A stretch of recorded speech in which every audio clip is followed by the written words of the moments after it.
Okay, good afternoon students. Assalamualaikum warahmatullahi wabarakatuh. We meet again today in civic education class. Today we will continue our lesson from previous week, which is about the rights and obligation of the citizen. Okay, before we start, I hope all of you are in a good condition, so you could continue your lesson in a very well condition. Okay, before we start, we need to know several basic concepts about rights and obligation. First is we need to know what are rights actually. That is a philosophical question. What are rights?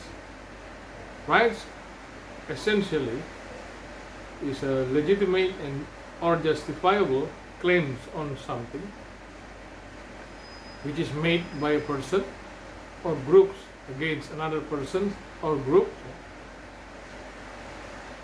And people who have rights can make demands for respect and fulfillment of the rights on something to others. For example, a buyer that has paid for an item and get the receipt or proof of payment, they have the right to claim for the ownership of that item. Okay, we continue. What is obligation?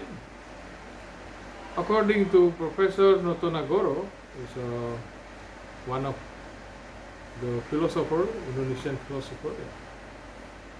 According to him, obligation is a burden on a certain person or group to provide something that should be given by them to others.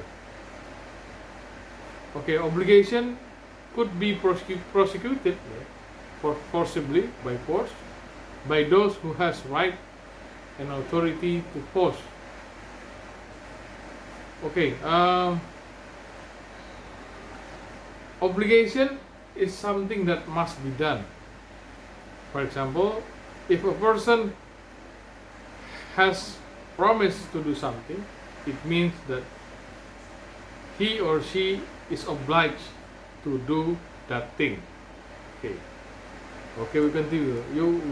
I have already explained to you about the concept of rights and obligation, and then we continue about the rights and obligation according to the rights and obligation of the citizen according to the 1945 Constitution. There are several articles in the 1945 Constitution which explain about the rights and obligation of the citizen.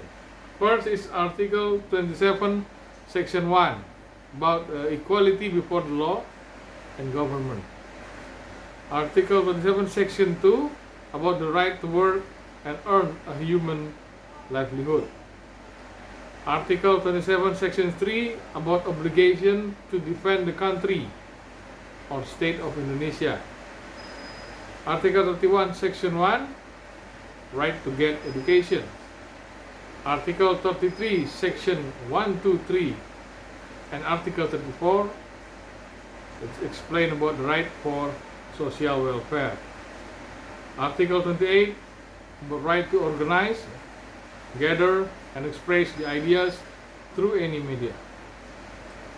Article 28b, Section 1, about right to get married and form family.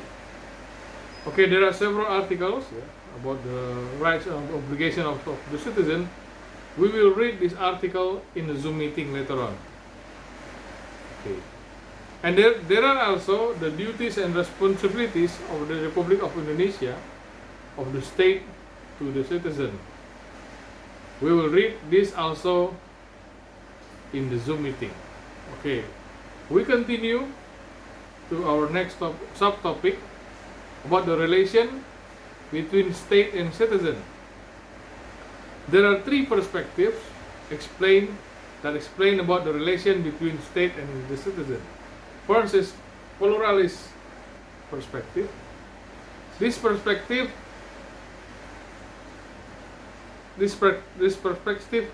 thing or state They they uh, their opinion is state is like a sport field for groups in society to compete. So state is only like a competition, yeah, like the place to compete, yeah, place of competition. Government role only like a referee on that competition. If there is someone or groups uh, not following the rules, that referee could give them like a red card or yellow card, something like that.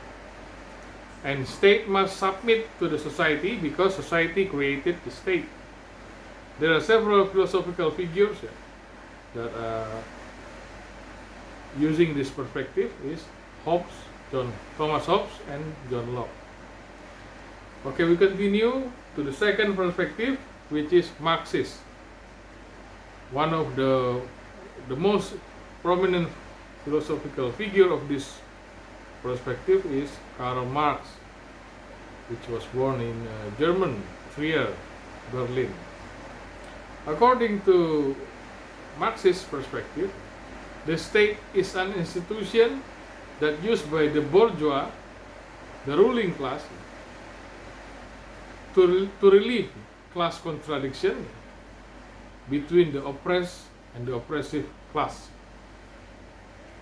And there was also the theory of hegemony, which was explained by Antonio Gramsci. According to that theory, the state oppress and control the society without being felt by society. So there is an illusion that makes the society does not realize about the oppression, especially the oppressed class, the lowest class. Okay, and the next perspective is synthesis perspective, which is structuration theory from Anthony Giddens, one of sociologists, social philosopher of England social philosopher. He tried to synthesize the pluralist theory and Marxist theory. There are two keywords according to Giddens. First is agency, which is to represent pluralist or society, and next is structure, which is represent Marxist and state. Now, structure and agency, according to Giddens, are duality that influence one another, or he said dialectic. State or structure could influence citizens in two ways. First is enabling, and second is constraining. For example, if a citizen wants to be able to get a passport or another important documents, they need to get first is the citizen ID card. If they do not have this most important documents or citizen ID card, they will be constrained from getting another important documents, or it's called constraining. Okay, according to Anthony Giddens, citizen also, or people, or agency could influence the state by demonstration, boycott, civil disobedience, and so on. It's called dialectic control. According to Giddens, the center is social practice, not structure or even agency. It's social practice. Okay, I think that's all for today. If you have any questions, you could deliver it in the Zoom meeting.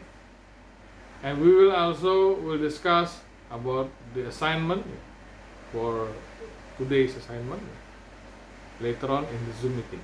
Thank you for your kind attention. Until next week.